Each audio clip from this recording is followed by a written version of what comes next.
नमस्कार दोस्तों, बहुत बहुत स्वागत है आपका मेरे चैनल पे। आज की कहानी, एक नगर में एक सेठ रहा करता था। उसकी तबीयत जब खराब हुई तो उसने अपने बेटे को बुलाकर 4 गुण उसको समझाए कि बेटा, जीवन में सुख, समृद्धि और शांति चाहते हो तो इन बातों का ध्यान रखना। अपने काम पर छाँव में जाना, छाँव में आना। दूसरा, अपने घर को चमड़े से सुरक्षित रखना। तीसरा, अपनी पत्नी को बांध कर पीटना। चौथा, सदा मीठा भोजन करना। शिक्षाएं देने के बाद पिताजी का देहांत हो गया। बेटे ने पिताजी के जो कर्म कांड करने थे, करने के बाद अपने जीवन में फिर से चलना शुरू किया तो उसने अपने पिता की बातों को अक्षरांश अक्षरांश फॉलो करने लगा, जिसमें उसने पहले अपने घर को चमड़े से ढक लिया। चमड़े से ढकने के कारण चमड़े से आने वाली बदबू से उसके घर के आस पास कोई भी व्यक्ति आने जाने से कतराने लगा। दूसरा, उसने अपने काम पर आने जाने के रास्ते में छांव करने के लिए टेंट लगवा दिए, जिससे वो अपने काम पर छांव में आता और छांव में जाता था।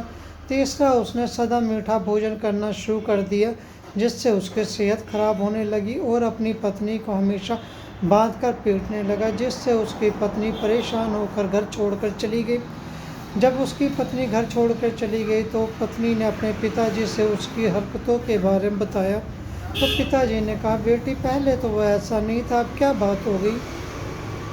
तो उसने कहा, पिताजी, मुझे भी नहीं पता क्या बात है। फिर उसका पिता लड़के के पास आया, उससे बातचीत करने लगा। तो लड़के ने उसको अपने पिताजी की दी हुई शिक्षाओं के बारे में बताया।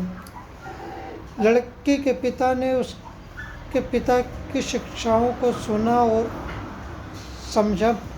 उसके बाद उसने अपने दामाद को समझाया, बेटा, आपके पिताजी ने जो बातें भी आपको समझाएंगे बहुत ही अच्छी बातें हैं, और अगर आपने इसको अपने जीवन में अपनाया तो आप जीवन में किसी तरह की कोई भी कमी नहीं रहेगी। पर आपने अपने पिता की बातों को सही से समझा नहीं है, उनकी बातों को समझने में आपसे गलती होगी। मैं आपके पिताजी की बातों को उनके शब्दों में ही आपको समझाता हूँ, जिससे आपको समझ लग जाएगी। पहला, आपके पिताजी ने कहा, बेटा, जब घर को चमड़े से सुरक्षित रखें। इसका अर्थ था घर में कोई जानवर पालें, जिससे कि घर पर आने जाने कोई भी व्यक्ति आएगा जाएगा तो कुत्ता आपको सुरक्षित रखेगा। दूसरा, काम पर जाने के लिए पिताजी ने कहा कि छाँव में आना और छाँव में जाना, जिसका अर्थ था बेटा कि आप सूरज उगने से पहले अपने काम पर जाएं, सूरज उगने के बाद काम से वापस घर आएं।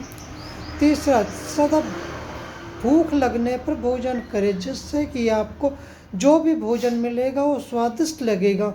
बिना भूख से किया गया भोजन ना तो स्वादिष्ट लगता है, ना ही शरीर के लिए फलदायक होता है। चौथा, पत्नी को बांध के रखने का आपके पिताजी का अर्थ था कि कभी भी पत्नी को सब लोगों के सामने किसी भी बात के लिए डांटना नहीं है।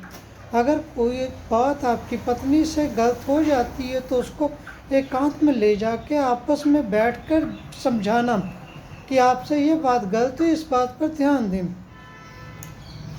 लड़के को अपने ससुर की समझाई हुई बातों में अपने पिता की दिए हुए गुणों की छाप नजर आई। उसने अपने ससुर की बातों को समझा और उस अनुसार अपने जीवन में अपनाया, जिससे लड़के का घर परिवार सुख शांति और समृद्धि से संपूर्ण हुआ।